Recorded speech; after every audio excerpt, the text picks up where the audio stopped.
किसी भी युद्ध का सबसे दुखद, सबसे कड़वा पहलू होता है जवान जिंदगियों की मौत, बच्चों की मौत। और इस समय मैं तेल अवीव के हाबिमा स्क्वायर पे मौजूद हूँ और यहाँ इजराइल के बहुत सारे लोग इस संघर्ष के अंदर बच्चों की मौत के खिलाफ प्रदर्शन करने के लिए यहाँ पर जमा हुए हैं। ये इजरायली बच्चे हैं जिनकी मौत बेत शेमेश में हुई। ये बच्ची ईरान की है, तेहरान की है। ये बच्चा लेबनान का है। उसकी तस्वीर के साथ में, मोमबत्ती के साथ में लोग यहाँ पर विरोध प्रदर्शन करने के लिए जमा हुए हैं और सब लोगों के हाथ में बच्चों की तस्वीर है जिन्होंने इन 28 दिनों के दौरान, इन 29 दिनों के दौरान, करीब 1 महीने के दौरान अपने बच्चों को खोया है।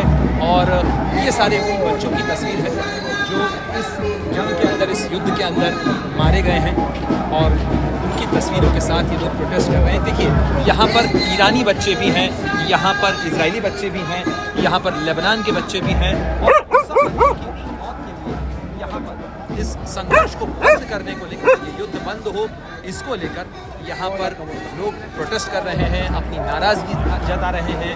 और ये वो तस्वीर है जिसने पूरी दुनिया को झकझोर दिया था। ये मिनाब के एलिमेंट्री स्कूल की तस्वीर है जिसके अंदर वो बच्चियाँ मारी गई थी, करीब 160 बच्चियों की मौत इसके अंदर हुई थी। उनकी तस्वीर लेकर भी यहाँ इजराइल के लोग जो हैं वो प्रोटेस्ट कर रहे हैं। ये मोहम्मद हुसैन मैसेज, ये नाम है बच्चे का, साथ ही अदम, सना मलिक, ये सारे उन बच्चों के नाम हैं। और देखिए, इसके अंदर सारे जो छोटे छोटे बच्चे हैं जिनकी मौत इस संघर्ष में हुई है, उनकी तस्वीरों के साथ में ये सारे लोग प्रोटेस्ट कर रहे हैं। और ये तस्वीर है इस समय हाबिमा स्क्वायर तेल अवीव की, जहाँ पर लोग केवल युद्ध के खिलाफ ही प्रोटेस्ट नहीं कर रहे हैं बल्कि इस जंग को रोकने के लिए एक आवाज़ बुलंद करने की कोशिश कर रहे हैं। जिनका कहना है कि ये संघर्ष बहुत ज़िंदगियों को ख़त्म कर चुका है, छोटे छोटे बच्चों की जान ले रहा है, इसलिए अब इस युद्ध को बंद होना चाहिए। प्रणय उपाध्याय, तेल अवीव, आज तक।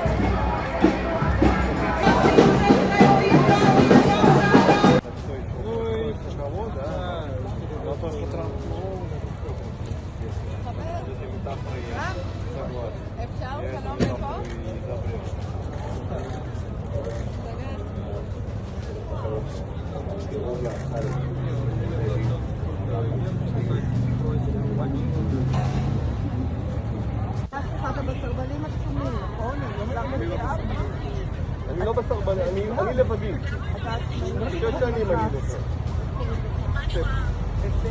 איך טוב לפתוח?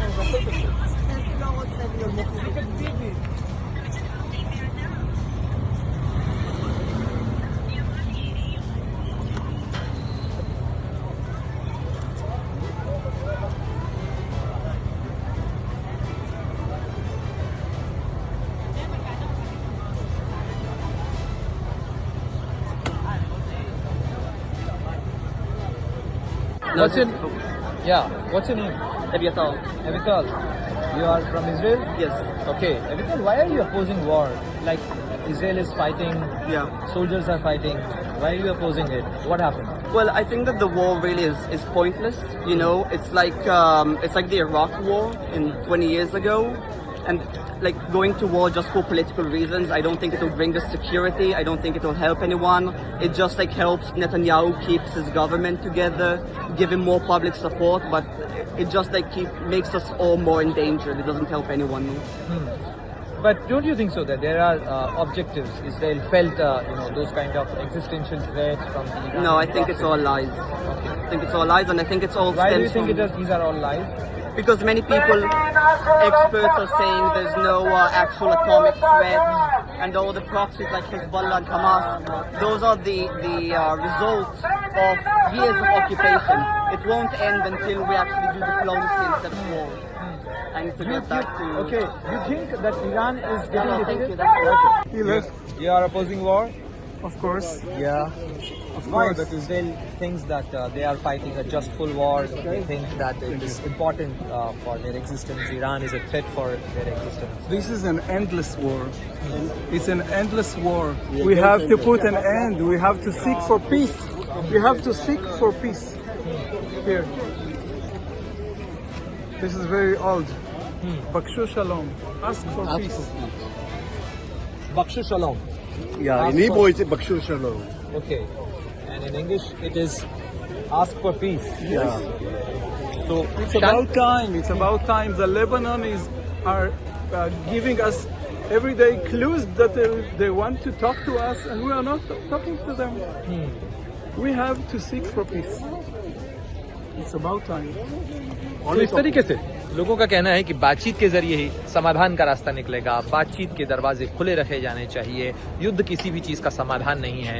ये लगभग वही बात है जो भारत भी कहता रहा है, प्रधानमंत्री मोदी ने भी कहा, और जो भारत का हमेशा से रुख और पक्ष रहा है वो भी ये रहा है कि जंग से किसी तरीके का समाधान नहीं निकलता, बातचीत के जरिए समाधान निकाला जा सकता है और कूटनीति की मेज के ऊपर आकर समाधान निकालने की कोशिश होनी चाहिए। तो ये तस्वीर इजराइल की राजधानी तेल अवीव के हाबिमा स्क्वायर की, जहां कुछ लोग युद्ध का विरोध करने के लिए भी जमा हुए हैं। प्रणय उपाध्याय, तेल अवीव, आज तक।